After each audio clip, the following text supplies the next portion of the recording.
Jérusalem, 1er siècle de notre ère. Les scribes et les pharisiens, l'élite cléricale de l'époque, amènent au prédicateur Jésus une femme surprise en flagrant délit d'adultère. L'acte n'a rien d'un procès équitable. C'est une embuscade publique. Selon la loi de Dieu, dictée à Moïse, la sentence est catégorique. La mise à mort par lapidation. Les autorités religieuses le somment de prononcer un verdict. S'il l'acquitte, il renie la loi sacrée et signe sa propre condamnation pour hérésie.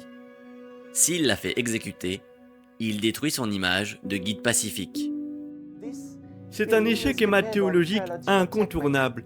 Les autorités religieuses utilisent la loi sacrée pour écraser un rival. Mais la réponse de Jésus est une leçon magistrale de sagesse divine. Il refuse de s'abaisser à leur jeu purement terrestre. Face à la meute, le prédicateur choisit le silence. Il se baisse et commence à écrire avec son doigt sur la terre. L'attente crée un malaise psychologique profond. Pressé de répondre par ses accusateurs, il se redresse enfin et prononce une phrase conçue pour paralyser l'assemblée. Que celui de vous qui est sans péché lui jette la première pierre. La femme survit simplement à cause de la culpabilité de ses juges grâce à un type de discours oratoire sophistique qu'on nomme aujourd'hui l'effet Bonassi. La stratégie fonctionne.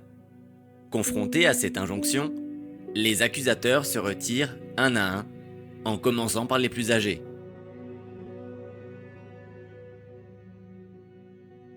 Le prédicateur reste seul avec la femme.